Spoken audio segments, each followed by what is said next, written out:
경력변호 전문가 신현종입니다. 제가 이번 추석 연휴 때 고등학교 때 동창을 만나가지고 다산 신도시 있잖아요. 요 다산 신도시의 상가 지역을 좀 가가지고 친구랑 뭐 밥도 먹고 커피를 마시면서 이야기를 좀 하면서 느낀 부분이 있어요. 바로 어떤 부분이냐면 창업과 관련된 부분을 이거를 좀 얘기를 해줘야겠구나 라고 생각이 들어서 연휴를 마치고 제가 좀 녹화를 하게 됐습니다. 제가 먼저 얘기 드릴 거는 일단 창업을 생각하는 분들이 최근에 아주 많지요. 제 주변에도 이제 40대가 돼가지고 창업을 준비하는 분들도 있고요.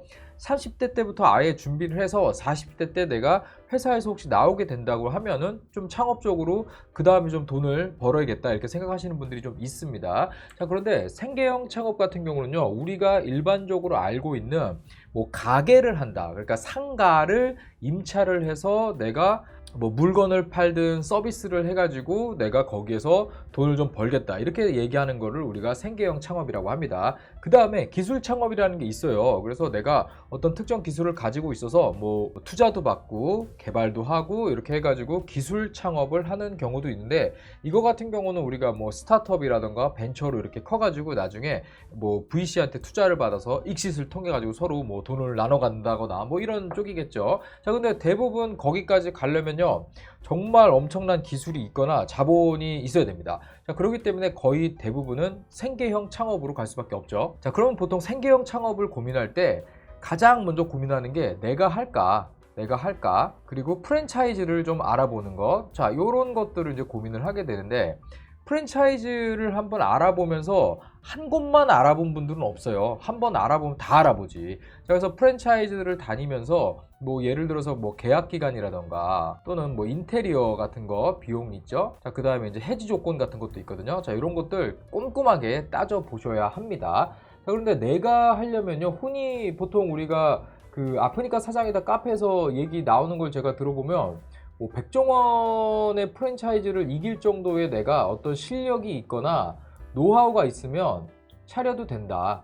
자, 그런데 이게 아니면 섣불리 생계형 창업 들어왔다가 그냥 나간다, 이런 얘기 진짜 많이 하거든요.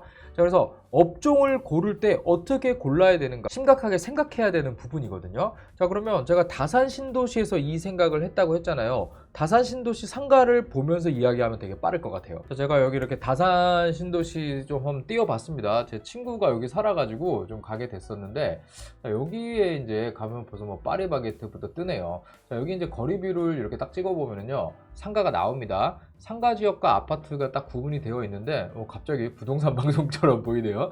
자, 여기 보시면 이제 제일 먼저 보이는 게 파리바게트가 있죠. 자, 이거 프랜차이즈죠. 자, 파리바게트 저 정도 코너각, 기역자로 딱 코너각 있는데 들어가려면 일단은 새 상가면 분명히 바닥 권리금 있을 거고요.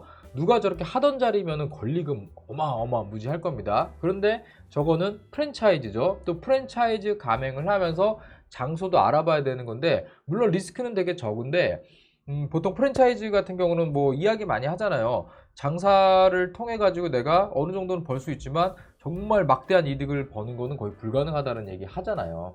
자, 그리고 위에 보면 은행이니까 뭐 은행은 그냥 그러다 치고라도요. 그 다음에 이렇게 보면은요 약국이 있어요. 자, 약국은 약사여야지만 할 수 있는 겁니다. 그렇지 않습니까? 자, 그 옆에 부동산 있잖아요. 자, 부동산 어때요?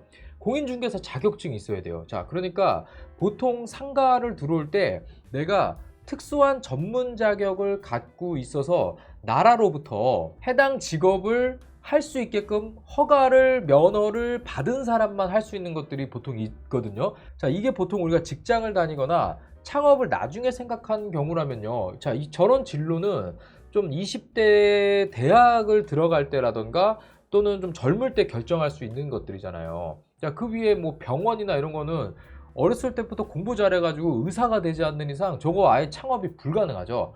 병원 같은 경우는요, 의사들끼리만 서로 매물을 보여주기 때문에 우리가 가도 아예 보여주지도 않아요. 그 옆에 상가를 보면 백다방 프랜차이즈죠. 그죠? 그리고 또 옆에 다 프랜차이즈죠. 약국, 부동산, 아까 계속 마찬가지죠.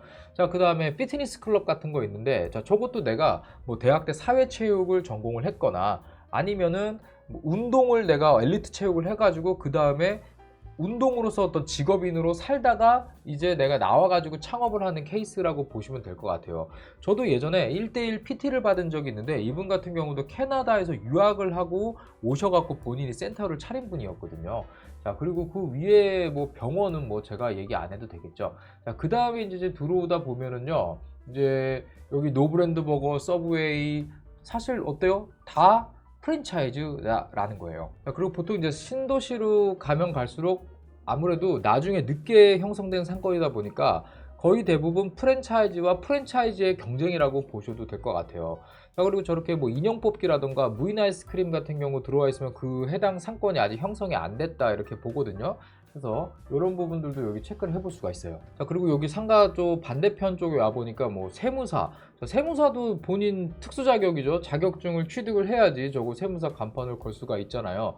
그리고 이제 공간 비즈니스한 탁구 클럽 같은 경우는 아예 공간을 깔아놓고 본인이 거기에서 뭐 레슨을 하거나 저 공간을 임대해줘서 하는 건데, 저런 시설을 기반으로 하는 창업 같은 경우는요, 일단 높은 층에 있죠. 임대료가 싸야 되거든요.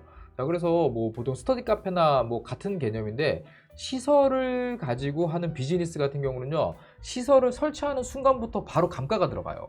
자, 그래서 저쪽 비즈니스 같은 경우는 내가 처음에 기본적으로 투자하는 돈이 어느 정도 있고 규모가 좀 되어 있어야 되거든요. 그래서 잘 임대가 나가지 않는 위치에 좀 싸게 들어가서 거기에서 내가 어떻게 시설을 하느냐, 자, 이런 부분들이 또 딸려 있는 거거든요. 그리고 여기는 아직 학원가가 형성되지 않은데, 여기 미술학원 있잖아요. 자, 미술학원, 음악학원, 자, 수학학원 어때요? 본인이 음악을 가르칠 수 있을 정도가 되어야겠죠. 그리고 미술도 가르칠 수 있을 정도가 되어야겠죠. 자, 내가 가르칠 줄은 아는데 내가 어떻게 교환도 없고 레슨 플랜도 없고 아무것도 없어요. 자, 그러면 프랜차이즈 학원을 하던가, 아니면은 요즘은 교재만 사갖고 와서 하는 학원들도 있거든요. 그래서 뭐 학원이나 교습소를 보통 차리는 것도 내가 어느 정도 준비가 되어 있어야 할 수 있는 창업이고, 좀 20대 때부터 꾸준하게 해왔던 나의 직업과 연결짓지 못하면은 사실은 창업이 어려운 파트이기도 해요. 제가 물론 신도시만 잠깐 보면서 제가 생각이 난 거를 좀 이야기를 드린 건데, 사실 좀 전통 상권에 가면은요, 좀 오래된 상권이라던가 아니면은 우리가 보통 뭐 종로 상권, 무슨 상권 이렇게 좀 대표되는 상권들을 가면 그래도 생각한 것보다 프랜차이즈가 많지는 않아요. 자, 근데 본인이 자기 사업을 하면서 브랜드도 가지고 있고요. 뭐 레거시도 충분히 있어가지고 손님들한테 얘기할 거리도 있고요. 자, 그 다음에 노하우도 있어서 어떤 프랜차이즈나 동종업계가 들어와도요, 내가 다 이길 수 있다라는 딱 자기만의 확고한 가게 터전을 가지고 있다라는 거는요, 이거 되게 어렵죠, 사실은요. 그래서 이런 것들을 만들어내는 게 상당히 어렵지만, 만들려고 시도하다가 없어지는 경우도 상당히 많이 봤죠. 저도 뭐 10년 전, 15년 전에 알고 있던 유명한 식당들, 뭐 프랜차이즈 아닌 것들이요, 지금 검색해보거나 가면요, 대부분 없어졌어요. 다 없어졌거든요. 근데 얼마 전에 제가 뭐 TV를 보니까 어떤 LA 갈비집이 뭐 신스 뭐 1962 뭐 이렇게 해놨는데, 알고 보니까 이게 1962년부터 한 게 아니고 본인이 이제 뭐 태어난 연도를 그냥 가지고 올해 한 것처럼 이렇게 약간의 레거시를 이렇게 조금 조작하는 경우들도 좀 있더라고요. 자, 이렇게 하는 이유가 뭐겠어요? 손님들한테 뭔가 스토리를 이야기를 해줘가지고 손님들이 아, 여기 되게 오래된 집이구나 라고 생각하면서 들어오게끔 만들려고 한 거죠.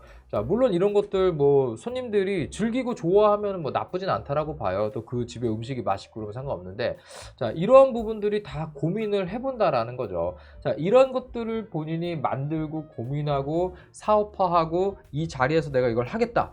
자, 이런 것들이 명확하게 자기 노하우가 딱 있지 않으면 생계형 창업도요, 되게 어려워지거든요. 자, 그래서 결국에는 보다 보면은 프랜차이즈를 많이 고르게 되고요.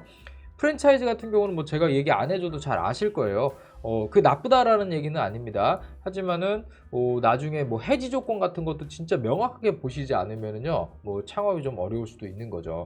자, 그래서 요즘에 이제 창업 쪽에 저도 강의를 좀 나가서 특히 뭐 사업계획서라던가 또는 이제 창업을 하려는 청년들 대상으로 뭐 이렇게 멘토링하고 강의하는 걸 좀 하는데, 요런 부분들은 우리 좀 창업을 생각하시는 분들이 따져보시고요. 제가 아까 잠깐 다산이라는 그 신도시 잠깐 보여드렸잖아요. 상권에 각각 특징이 있거든요. 자, 이런 것들도 하나씩 다 보시면서 일단 입지부터 업종 선택, 자, 이런 부분들 다 고민하셔갖고 빠르게 하시는 게 아니고 천천히 하셔도 돼요. 조금 내가 좀 긴 호흡으로 가셔도 되거든요. 자, 이런 부분 생각하셔갖고 창업이나 이런 부분 고민하셨으면 좋겠습니다. 네, 제가 준비한 콘텐츠 여기까지고요. 더 좋은 콘텐츠로 뵙도록 하겠습니다. 경력배로 전문가 신현종이었습니다.